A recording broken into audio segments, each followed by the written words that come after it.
বেবিদি কি করছো? অল্প করে নুন দিয়ে কুমড়োগুলোকে একটু ভালো করে ভেজে নিচ্ছি। বেশ লাল লাল করে কুমড়োটাকে ভেজে নেবো। কুমড়োতে একটা সুন্দর গন্ধ বেরোবে। মিক্সিং জারে 4খানা মতো কাঁচা লঙ্কা আর এরকম সাইজের এক টুকরো আদা এরকমভাবে রাফলি একটুখানি চপ করে দিয়ে দেবো। কুমড়োগুলো সুন্দর বেশ লাল লাল করে ভাজা হয়ে গেছে। এবারে এগুলোকে একটু তুলে নেবো। এবার এই তেলের মধ্যে দিয়ে দেবো আলু, এর মধ্যে দিয়ে দেবো সামান্য নুন। এবার একই রকম ভাবে আলুগুলোকে সুন্দর করে ভাজা করবো। মোটামুটি এই রান্নাটা সবার বাড়িতেই হয়, তাও আমার বাড়িতে কিরকম ভাবে হয় আমি সেটাই দেখাচ্ছি। এই যে পেস্ট করা মশলা, মানে একটু জল জলই হয়েছে যেহেতু একদমই অল্প। এবার এর মধ্যে দিয়ে দেবো কয়েকটা গুঁড়ো মশলা, যেরকম ধরো সামান্য একটুখানি ধনে গুঁড়ো, সামান্য একটু জিরে গুঁড়ো, একদম পিঞ্চ অফ কাশ্মীরি লঙ্কার গুঁড়ো, আর ঝালের জন্য তো কাঁচা লঙ্কা দিয়েইছি। এই সব কিছু দিয়ে একটুখানি মিশিয়ে নিলাম। আর এবার দেবো এর মধ্যে অল্প একটু হলুদ, এরকম ছোটো চামচে 2 চামচ মতো হলুদ দিলাম। একটু সব কিছুকে মিশিয়ে নেবো, দিয়ে সাইড করে রাখবো। এটা আমাদের পরে কাজে লাগবে। তো কুমড়োর ছক্কা মোটামুটি সবার বাড়িতে হয়, এমন কোনো মানুষ নেই যে কুমড়োর ছক্কা খায়নি। কিন্তু আজকে আমি কিরমভাবে কুমড়োর ছক্কা বানাই সেটাই তোমাদের সাথে শেয়ার করবো। প্রত্যেকের বাড়িতে সেম রান্না, বাট সেম বাট ডিফারেন্ট। তাছাড়া আলু অলমোস্ট ভাজা হয়ে এসছে মেবি। আলুটা বেশ একটু লাল লাল করে ভাজা হয়ে গেছে। এবার এর মধ্যে দিয়ে দেবো এই যে তৈরি করে রাখা মশলাটা। যেহেতু মশলা দিয়েছি এর সাথেও দিয়ে দেবো সামান্য একটু নুন, দিয়ে একটু রান্না করবো।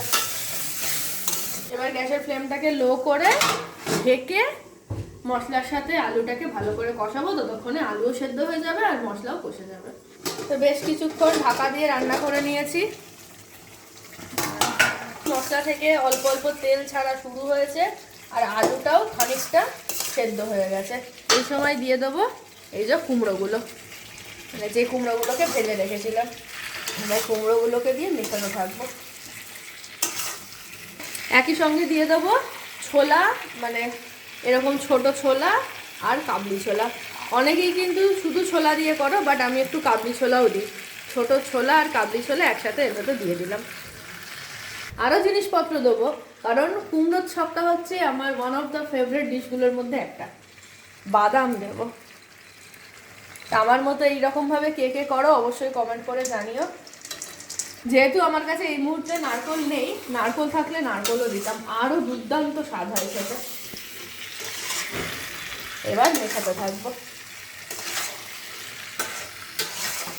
অল্প করে জল দিয়ে দিচ্ছি, সামান্য একটু দিয়ে মেশাবো। মেশানো হয়ে গেছে, আবার একটু ঢেকে রান্না করব। তো ঢেকে বেশ কিছুক্ষণ রান্না করার পরে বেশ মশলাটাও সুন্দর কষে গেছে। আর এই সব কিছুকে একটু ভালো করে মিশিয়ে একটু গ্যাসের ফ্লেমটাকে হাই করে একটু ভাজা ভাজা মতো করে নেবো। মোটামুটি আলু কুমড়ো সবই সেদ্ধ হয়ে গেছে। আর কাবলি ছোলা আর এমনি যে কাঁচা ছোলাটা ছিল ওটা তো মোটামুটি প্রেশারে 2 সিটি দিয়ে সেদ্ধ করাই ছিল। তো এখানে এবার গরম জল বসিয়ে নিয়েছি, গরম জল ফুটে গেছে। এবার যেইটুকুনি ঝোল আমি রাখতে চাইছি সেই পরিমাণে গরম জল এর মধ্যে দিয়ে দেবো। অল্প অল্প করে মিশিয়ে মিশিয়ে দেখবো।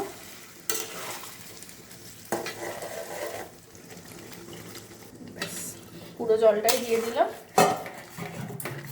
এইরকম সময় একটুখানি নুনটা আর ঝালটা টেস্ট করে নেবো। জলটা দেওয়ার পরে আমার একটু নুনটা কমই লাগলো, তো আমি আরেকটু এর মধ্যে নুন দিয়ে দেবো।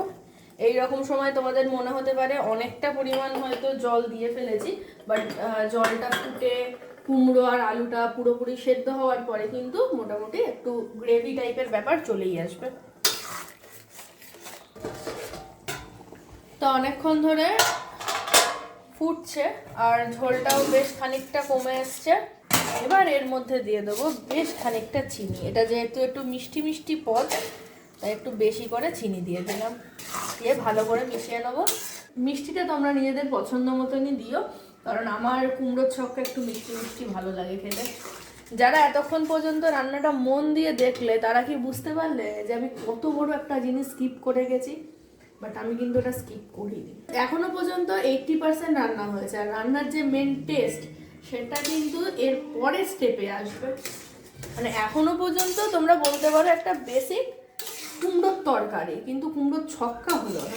গ্যাসের ফ্লেম বন্ধ করে নেবো আর পুরো তরকারিটাকে একটা বাটিতে ট্রান্সফার করে নেবো।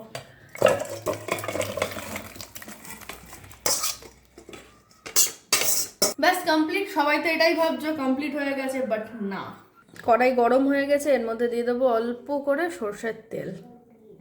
কুমড়োর ছক্কা, আর সেখানে ফোড়ন না দিলে হয়? আমি কিন্তু ফোড়নই স্কিপ করে গেছি।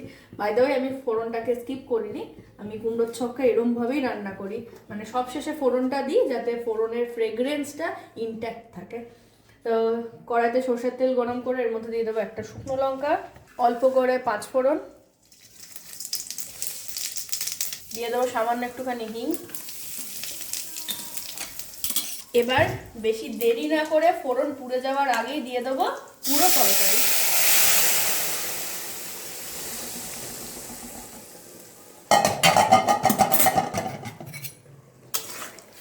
ব্যাস,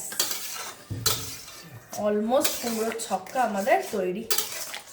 এবার কিছুক্ষণ এটাকে ফোটাবো। আর বাড়িতে একবার প্লিজ এরকমভাবে ট্রাই করে দেখো। কুমড়োর ছক্কা অনেকেই করো, অনেকে আগে ফোড়ন দাও, বাট আগে ফোড়ন না দিয়ে পুরো প্রসেসটা কমপ্লিট করার পরে একদম ওই ডাল যেরকমভাবে ফোড়ন দেয় ওরকমভাবে দিয়ে দেখো, মানে একদম পুরো ডিফারেন্ট লাগবে। ওই যে বললাম সেম সেম বাট ডিফারেন্ট, ওই রকম। ব্যাস, আমার তরকারি অলমোস্ট রান্না কমপ্লিট। একটুখানি ফুটিয়ে নেবো, ওপর থেকে দিয়ে দেবো সামান্য একটুখানি গরম মশলা, আর গ্যাসের ফ্লেমটা বন্ধ করে দেবো, আর দিয়ে দেবো অল্প করে ঘি। ওই 2 চামচ মতো ঘি দিলাম, মানে ছোট চামচে। এবার একটু মিশিয়ে নেবো হালকা করে। এবার দিয়ে দেবো একটা ঢাকা। এবার ঘি গরম মশলার গন্ধ পুরো তরকারির মধ্যে মিলেমিশে একাকার হোক। ঢাকা দিয়ে কিছুক্ষণ ওয়েট করি। বেশ কিছুক্ষণ ঢাকা দিয়ে রেখেছিলাম, এখন জাস্ট স্মেলটা অসাধারণ বেরোচ্ছে। তো আমাদের ফাইনালি কুমড়োর ছক্কা তৈরি। তোমরা কারা কারা এরকমভাবে কুমড়োর ছক্কা বানাও অবশ্যই কমেন্ট করে জানিও। তো আমাদের সুপার টেস্টি কুমড়োর ছক্কা তৈরি হয়ে গেছে, একদম পুরো মিষ্টি মিষ্টি। এই কুমড়োর ছক্কাটা দারুণ লাগে খেতে। আর আমার মতো এরকমভাবে কে কে বানাও অবশ্যই কমেন্ট করে জানিও। আর জাস্ট নিরামিষের দিনে বা যে কোনো একদিন সকালের ব্রেকফাস্টে লুচির সাথে, একদম পরোটার সাথেও জমে যাবে, বাট লুচি খেতে আমার বেশি ভালো লাগে। তো কারা কারা এরকমভাবে বানাও অবশ্যই কমেন্ট করে জানিও।